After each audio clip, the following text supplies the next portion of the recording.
So he warned me, better just sit over here. He said, over that side there's a beehive. The bees may get agitated. I remember on the 500th anniversary, anybody been to Jaipur Mandir in Barsana? Most of you have been, huh? So hanging all around the roof, you saw so many beehives. Did you? From the roof of that Jaipur Mandir, when you're going around the outside, so many beehives are there. During the 500th anniversary, I can't remember how many devotees we had, but we divided into groups, and somehow or other, the bees got agitated. And there were some poor sannyasis with only their uttari. It was nice and warm. It was after Gopurnima time, so it was nice and warm. So no kurta, just as uttariya. Bees just went wild over all the devotees. Luckily we got there at the last when they'd already calmed down a bit. Everybody warned us, so we just covered our heads and zipped on through. So anyway, he said, don't go that side, there's beehives are there. So now we're sitting beneath the Bhandirvan tree. And this is Kali Yuga, but it shrank a little bit. When you were circumambulating the temple, I don't know if you noticed, there was one picture on the right side of the back wall, and you saw the branch went right across the Jamuna. You see all these big branches going, they just go straight out like that. So the Kahur boys and the gopis, whenever they wanted to cross the Jamuna, they would just shimmy up a root like that, and then run across the branch, and then shimmy down a root on the other side. So this Jamuna is not so far from here, but now this tree is Kali Yuga, so it shrank, everything else is small. So we don't see it going across the Jamuna with our material eyes anyway. And you may have seen in the Prikrama, so many different pastimes took place here. We first came in on the left wall, there was a picture of, we'll tell this story. Krishna and Balaram and all the Kahur boys came here to Bhandirvan to play. And they divided up into two groups. And there was some type of competition. And somewhere amongst all the Kahur boys, one demon named Pralamba, he disguised himself to look just like a Kahur boy. He knew that one boy, his mother had kept him home for some reason, maybe birthday or something. So he took that form and he began to play with all the Kahur boys, just like he was another one. So when Krishna divided him up, he made sure, wasn't sure about fighting directly with Krishna, so made sure he got on Krishna's side. So anyway, Krishna's side lost. So the prize was that the winning party would be carried on the shoulders of the losing party. Just like you've seen young boys do like that, We used to do that like that also when we were younger. We used to call it chicken fighting. But anyway, we used to climb on the shoulders and wrestle with each other. So Balaram, somehow, he climbed on the shoulders of that Kahur boy who was actually Pralambasura. So they were all running around, and that Kahur boy began to run very far. And even Baldao didn't notice. Krishna noticed that this demon has come. Even Baldao hadn't noticed. And that Kahur boy began to run very far away. And Balaram was thinking, wow, this Kahur boy is going very far in the forest. What's up? And then Krishna winked at him. Then he saw that all of a sudden that Kahur boy began to change his form. He became huge. He became this big, huge, enormous demon. So then Balaram, Bal means strength, so Balaram, he just pow, smashed that demon. And he came crashing down, and just like he was like a big mountain with a molten manganese. flowing from the side of the mountain, coming from his mouth. There was so much blood, just like a big mountain with manganese flowing like that. You know, and all the Kapur boys, they all began to say, sadhu, sadhu, sadhu, sadhu. So that was one pastime that took place in Bhandirvan. Then, in the very back, on the left side back, you saw a picture of Radharani. One time, because Krishna and his friends used to do wrestling here sometimes. There's like little boys, even big boys like to do wrestling, Pehlwan. So they were playing. So the gopis, they got the idea that let's have Radharani wrestle with Krishna. So they tucked her sari around the back, just like we see when we go to Bombay, we see the little Marathi ladies with their saris like that. So you might have seen the picture on the back. So she rolled up her sleeves, and Radha and Krishna were wrestling. But this wasn't ordinary wrestling. Each was trying to defeat the other with love. Love was trying to defeat love. This was the marvelous wrestling of Radha and Krishna. So when we crossed over the bridge to come over the Jamuna, then if you looked way down the way, when you go back, you look on because when you're going back, you'll be on the right side, you'll see a whole group of tall trees way down the bank of the Jamuna ways. They say that's Durvasa Rishi's ashram. Actually, as far as my research shows, it's on the other side of Bisramgarh in Mathura, but anyway, they have a Durvasa Rishi ashram there. Maybe different yugas, who knows. So what happened was one time Krishna was late for the rasa dance. So all the gopis were very upset. He said, well, my guru came, I had to attend to my guru, that's why I'm late. Your guru came? Bande Krishnam Jagat Guru, you're the guru to everyone? No, I also have guru, because Krishna wanted to show that if we want to advance in life, we have to take shelter of guru. Just like my very dear friend, finally he became no longer Arjun, Artabandhu, friend of the distressed, servant of the friend of the distressed, Artabandhu. Not Artha, Bandhu, Artha Bandhu. You know, Artha Jigase, Artha Arti, that one, Artha with just regular T and a long A. So even Krishna showed that he had a guru. So all the gopis said, well then we want to see your guru. If you have a guru, then we want to see. So yes, he's just on the other side of the Jamuna. So now, how are we going to cross the Jamuna? And today we came across by bridge. So now how are the gopis in 5,000 years, how are they going to go across the bridge? He said, you just go there and tell something true. And then Jamuna will let you pass. Well, what should we say? He said, we're just coming from Nandagram, where Krishna is living as a bold Dridha brahmachari, very strict brahmachari. And all the gopis looked at each other and began to laugh. So anyway, they got all their milk and butter and yogurt and atta and everything, they got all their ingredients together, and they went with these big pots and pans down to the Jamuna.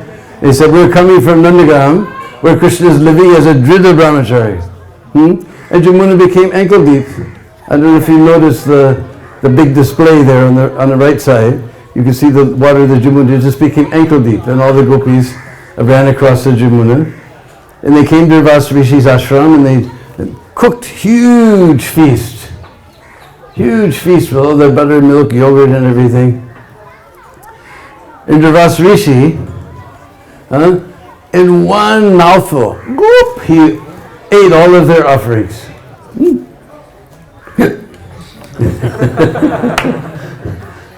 And then they said, Baba, how are we going to get across the Jamuna? You see, you go there and you tell the Jamuna that we're just coming for Durvasa Rishi's ashram, where he only drinks the ras, the juice of Durva grass. That's why he got the name Durvasa. He only drinks Durva ras. This special ras that we use, this stuff of grass that we use for the puja, you know. So they all looked at one another, they just saw him eat this huge feast all in one bite, you know. So they went to the Jamuna and said, we're coming from Dhruva Rishi's ashram, where he's only drinking the ras of Dhruva grass and nothing else. And Jamuna became ankle deep. And all the gopis laughed and ran across the Jamuna. And they said, Ek tagat guru, ek tagat chela, and dono ki beech mein tagni. Jaise guru, jaise chela, jaise tagni. This guru is a clever fellow, this chela is this disciple, he's a clever fellow, and this Jamuna, she's a little cleverini.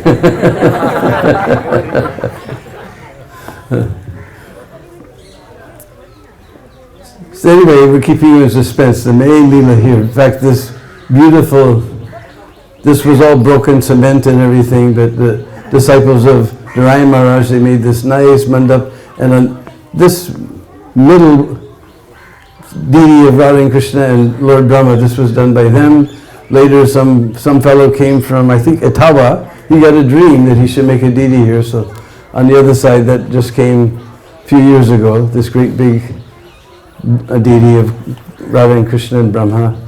And just now, this is the first time I'm seeing our devotees, Kratu Prabhu and his disciples from Aligarh, and somebody got dreamed that they should make one here. So this is the brand new one here with a little brass deity. This is made by Kratu Prabhu and the devotees from ISKCON Aligarh.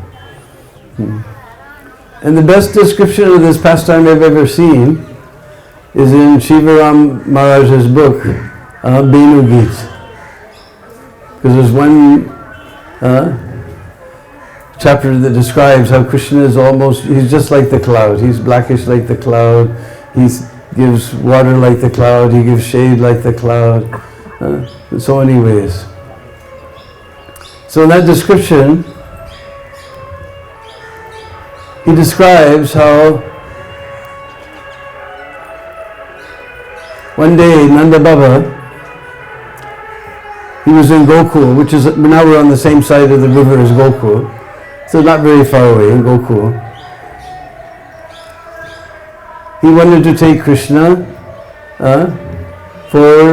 he went out herding the cows, but when he took a few steps, he realized he couldn't stand the separation of Lala.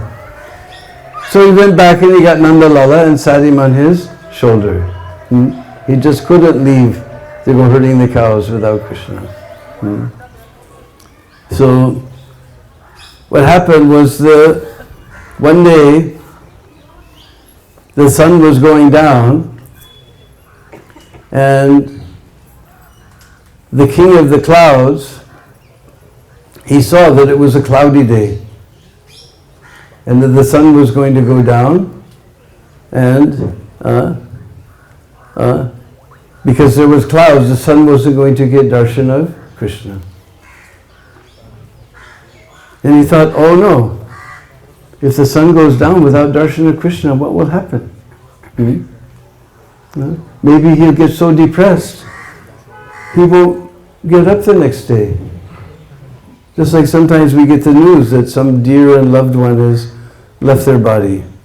And we don't want to wake up in the morning. As long as we're asleep or unaware, if we wake up, then, oh, my friend left, my mother left, my grandfather left, We just don't want to get up. So maybe the sun won't wake up in the morning. So he decided to tell about this pastime he had seen.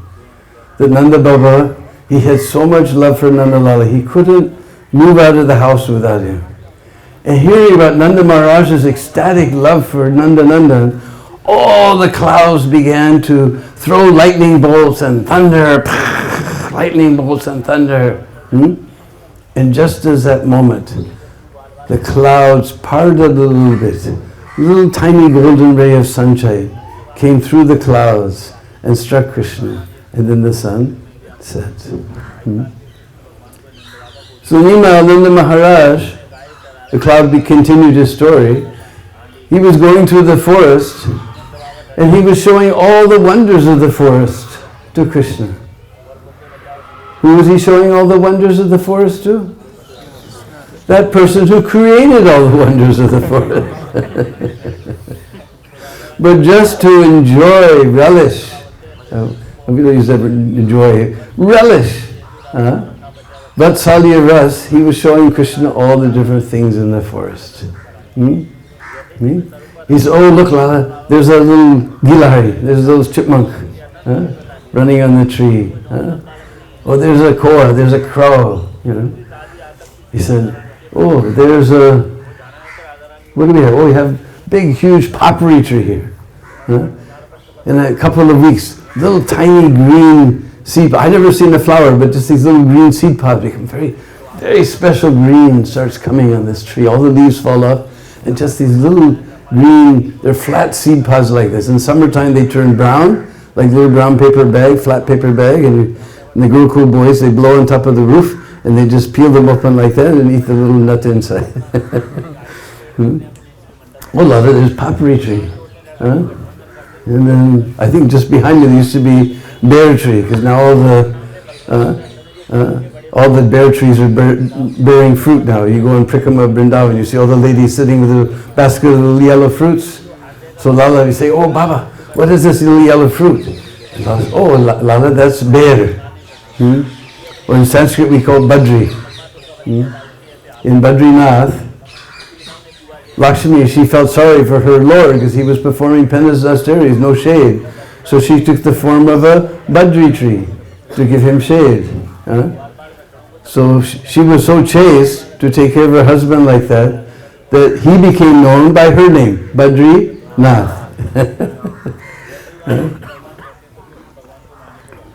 Oh, Baba, what is this tree what's got a beard? What is this tree what's got a beard? Ye kanki hair, Baba. Ye kanki pe hai, Baba. Jiski dadi hai. Ye kanki pe hai, jiski dadi hai, Baba.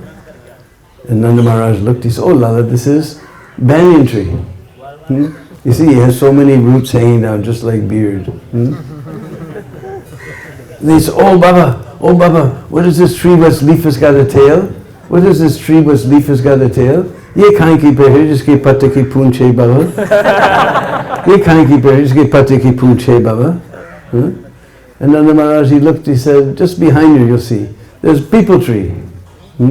You know, his leaf is shaped like a heart, and then comes down to a little poonch, tail. And as soon as slightest breeze is there, the leaves are dancing. And I'll tell you something special about banyan trees and peepal trees.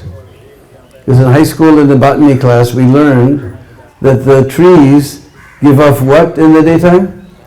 Oxygen. And what do they give off at night?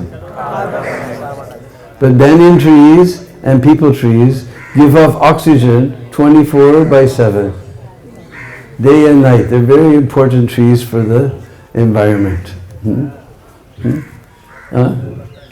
Oh Lala, look, there's a tamal tree, just in the back there. You see this with a round thing around it. This is tamal tree. And tamal trees are always crooked and black, just like the one in our courtyard in Krishna Balaram Mandir. And when gopis are running, searching for Krishna with tears in their eyes, they can't see straight. They just see something as curved, crooked, and black, and they embrace the tamal trees. So tamal tree is representative of Krishna. And some of you were able to see back in Mansarovar, there was a huge old kadamba tree there. We saw some small ones, but there's a great big one on the gardens, very big kadamba tree. So look Lala, there's a kadamba tree. And kadamba is called kadamba because in Sanskrit kadamba means group, samu, dal, So because it's not one flower, it's a group of flowers in a little ball like this. Back here there's a Bengali kadam. They get big flowers like this. But both of them, they're a group of flowers, not just one flower, but a group of flowers in a little ball. But our Keli kadam, they grow very crooked and very slow. Bengali kadams, you throw the seed one day, next day it's up to here, next day it's up here over your head, and then they go straight and straight. You can go back here somewhere, there's one. And our Keli kadam, they grow very slow and they're very crooked. And the flower is just the color of Srimati Radhika. So the kadamba tree is a representative of Srimati Radharani. And if you happen to see a kadamba tree and a tamal tree growing together, which you see this tamal tree, You see behind it, the tamala is black, but you see growing in between the branches like it's being embraced is another tree. That's a kadamba tree. That's like getting sakshat darshan of Radha and Krishna. Then, oh Baba, what's that sound? What's that sound, Baba? And Nanda Baba listened. He says, oh Lala, that's the peacock. And the peacock is calling, K Ka, K Radha, Ka Krishna. The peacock is calling Radha Krishna, Radha Krishna.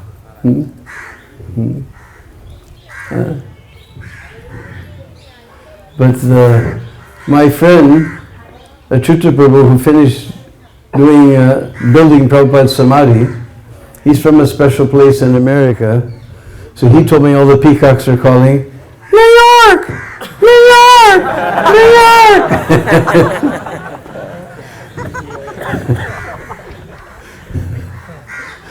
But Rupa Goswami explains there's a deeper meaning.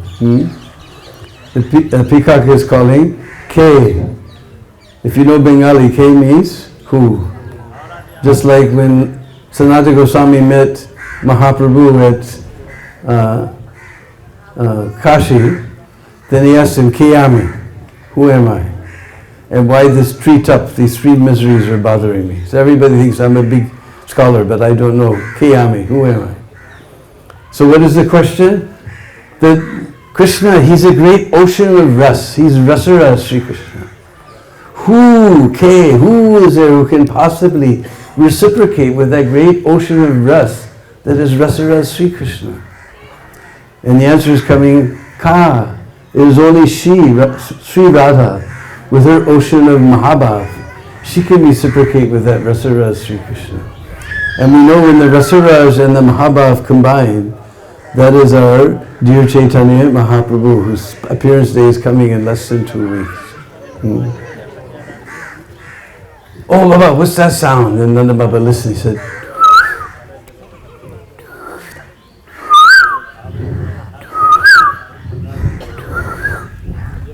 he said, oh Lala, that's the kokila. We say koil, but Sanskrit is kokila. And he has many different songs. That's as soon as we hear that song, we don't hear them all summer long, all winter long. Everybody's quiet except for these crows and the Vrindadevi's green parrots. They're always chattering, all winter long, summer long, all the time. But whole winter we didn't hear any peacocks. Just now it's warming up, the peacocks are coming, and as soon as we hear in the morning,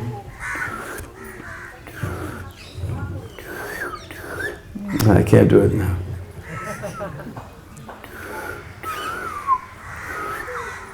Somebody's doing, hurry. Then you know somebody's going to turn on the heat. Then they have another one. I can't do it. Then they have another one. That one I know I can't. And their most famous one, it goes something like,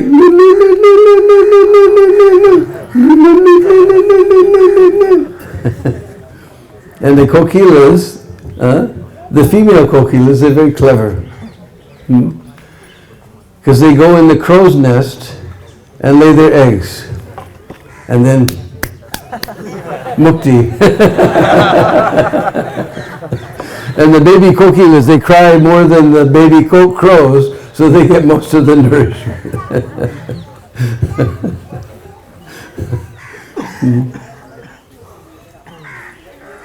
So then we heard that Dogila.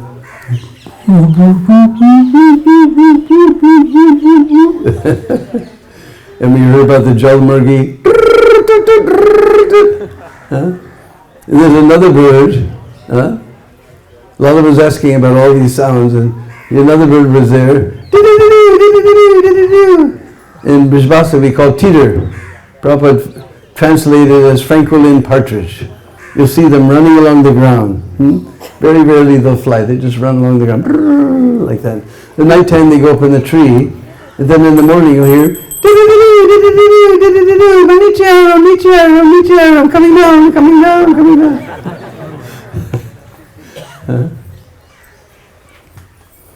So all of a sudden, Baba looked in the whole western sky, eastern sky, was just filled with a big long line of black clouds. It was all summer long, the wind, just now it's starting, this hot wind from the Loo coming from the western desert of Rajasthan. The Loo starts to come. Right? Then at the end of the summer, the wind changes, it comes from the east. And suddenly, just like now, we've been here for a few days, we don't, some mist we see, but we don't see clouds. All of a sudden, these big black clouds appear on the horizon. And then the Baba could see the streaks of lightning, golden lightning in between the clouds. But it's too far away to hear the thunder. Then he thought, oh no, if the cows become frightened, they'll run hither and thither and hither and thither. I have to gather them and take them home before the rain comes. But by the time I can gather all the clouds, then the rain will come and Lala will get wet. Then he'll get sick. What should I do? He was bewildered. What to do? He couldn't figure out what to do. Shall I gather the cows, or maybe Lala will get wet? Maybe I take Lala home, then the cows will get scattered. Suddenly, Radharani was a little child in Babel, which is also on this side of the river, not far from Gokul. And very mystically, she took a beautiful form as a Vandevi, forest goddess. In Russian, it's very sweet. Bhagini Lesha. Forest goddess means, Vandevi means Bhagini Lesha. And she began coming through the forest. And Nanda Baba suddenly saw the whole forest was bathed with this golden luster. And as he looked, he saw the source of that golden luster with this beautiful Vandevi. And he bowed before her and he said, "Oh Devi, oh enemy of Lord Vishnu, pranam. Oh Devi, please do me one favor. Take this child home to his mother in Gokul, because the rain is coming and I have to collect all the cows." So Radharani bowed before Nanda Baba, and she took Nanda Lala into her arms and held him just close to her chest. And she was feeling, oh, he's so soft, like butter. So soft. And she headed towards Gokul with Nanda Lala. And Nanda Baba went to collect all the cows. Meanwhile, she happened to walk underneath this very tree where we're sitting today. And suddenly, Krishna slipped out of her arms and became a beautiful 16-year-old youth. Kishore. And Radharani took the form of a beautiful Kishori. Now ordinarily, when we're a little baby, to go from little tiny boy to youthhood takes many, many years. But we're not talking about ordinary children. We're talking about the Supreme Personality of Godhead and His own Ladidi Shakti. They can perform miraculous pastimes. So suddenly this beautiful Kishori was standing under this tree. At that time, Lord Brahma was just coming from Puskar, where he'd done a great yajna. And he looked down and he saw this beautiful Kishori standing under the banyan tree. And he had performed great penances in Braj. Just behind Barsana, there's a place called Sunera, because golden, Lord Brahma's complexion is golden. Remember, when after stealing all the cowherd boys and cows, when Krishna, he again saw everybody, and he got this vision of Krishna expanded everywhere, then he felt like a golden rod.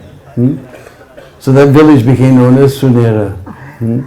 He performed great penances and austerities to be able to marry Radha and Krishna. Because he considered that in the future many people will misunderstand these leelas of Radha and Krishna. So let me secretly get them married. There will be no faults in their pastimes. So then Lord Brahma came with his four heads. He bowed with all his four heads on the feet of the divine couple. And suddenly, all around the tree, all in the tree, beautiful laces of pearls appeared, and beautiful canopies of embroidered cloth with little fringes hanging down, and a beautiful Yajna appeared, and so many wonderful things, a precious water pot full of water sitting in unhusked rice, and mango leaves and a fresh green coconut on top. And everything appeared, and suddenly all the Astasakis appeared in their Kishori roops, and all the cowherd boys appeared, and suddenly all the demigods appeared. And then the Sakis, they came, and they gave Radharani a beautiful garland. Every day in Krishna Balaram temple, we're just astounded at the garlands that Radha Shyam Sundar gets. But even more beautiful than that, we can even imagine. They gave Radharani a beautiful flower garland. And she came before Sri Krishna with her eyes cast down very shyly, and she put that garland around Sri Krishna's neck. And then the Sakis gave a beautiful garland to Sri Krishna. And very playfully, he threw it around Radharani's neck. And then Lord Brahma had them sit in front of the Yajna-kund. And he began to chant all of the beautiful mantras for Vivaha Yajna. And everything was going on very nicely. At some point, he stopped the yajna, and he had Radharani put her foot on the grinding stone, that you should become just as firm in your vows as a stone. He had them look at the North Star, the Dhruvalok, you should become just as fixed in your vows as the Dhruva star. And then he had Radharani come and sit on the left side of Sri Krishna, because left side is for the wife. So she sat on the left side of Sri Krishna. The Sakis came and they tied auspicious things. They took Krishna's chadar and Radharani's veil, and they tied auspicious things and tied very tight knots so they can't get out. And then Lord Brahma did the Purnahuti. At that time, all the demigods came. And the Gandharvas were singing beautiful songs. The Kinnaras were playing beautiful instruments. The Apsaras also appeared. They were all trained up by Indradyumna Maharaj, so they were dancing very beautifully.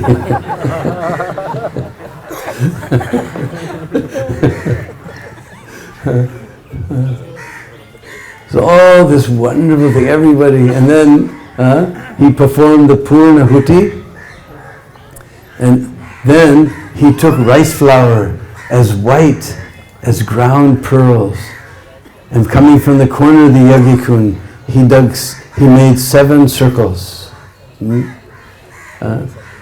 he had Krishna Chandra put his hand on Radharani, his right hand on Radharani's back, and take her hand. And then he had Radharani put her hand very shyly. She put her hand on Krishna Chandra's chest.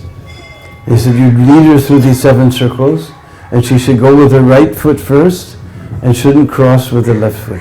And you lead her into each circle." And then Lord Brahma, he chanted auspicious mantras, one for wealth, one for piety, one for lots of animals, nice car, and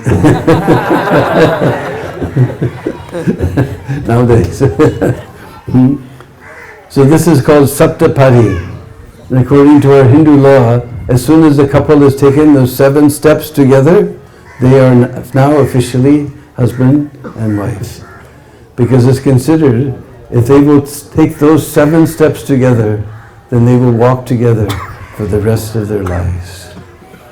So Lord Brahma declared them husband and wife, and everyone began to make that beautiful ulu sound.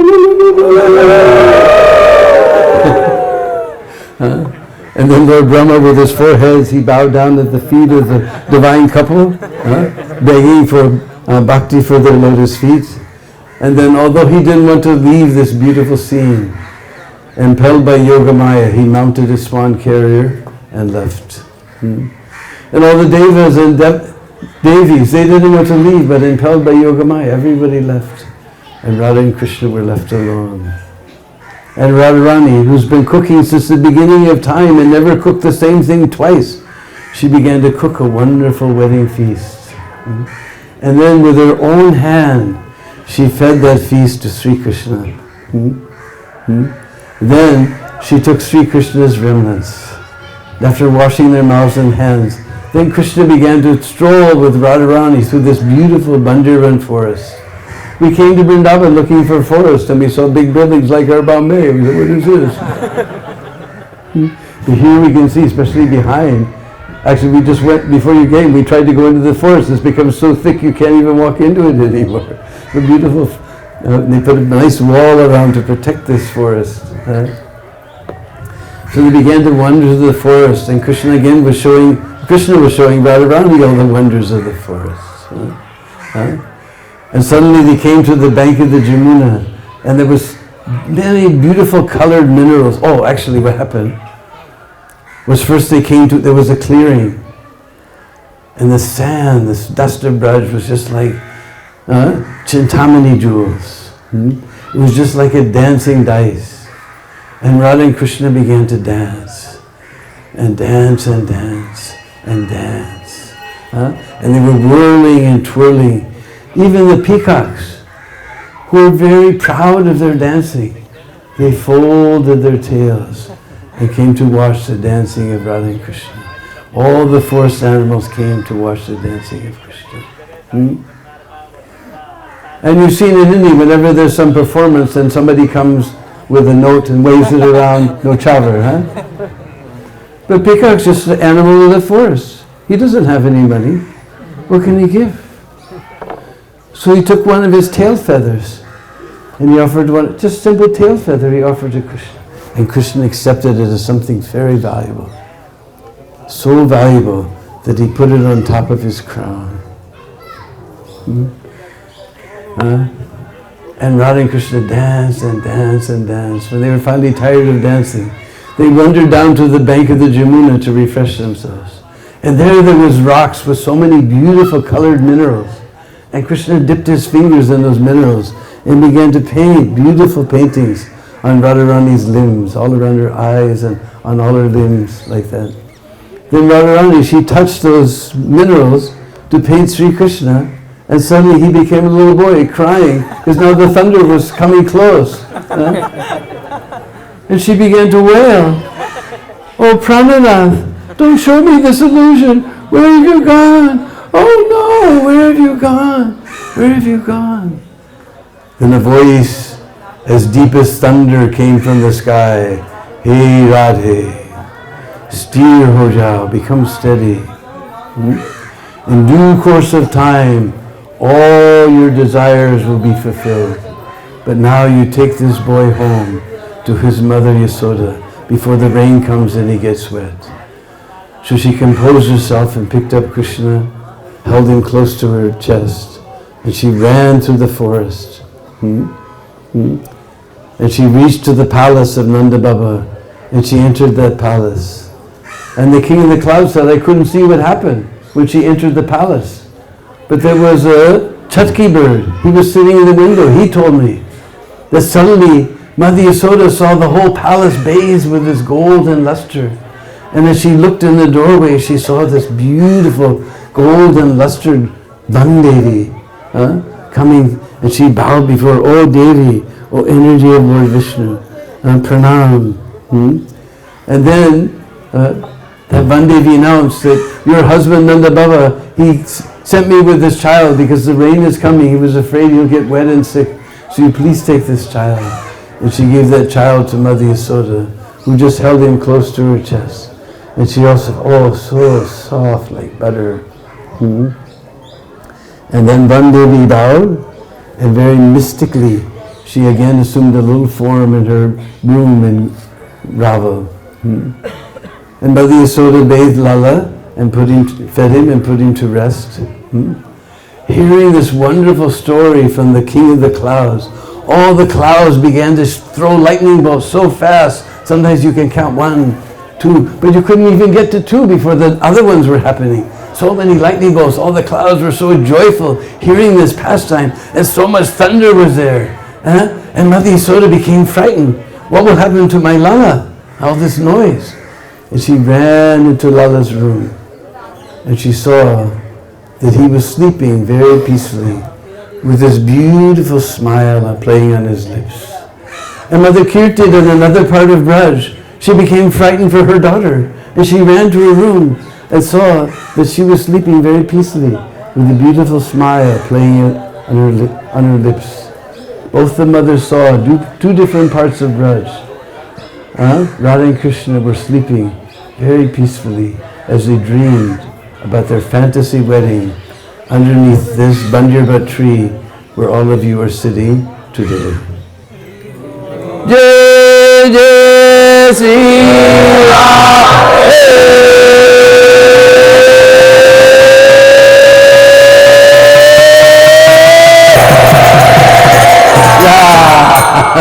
Yeah.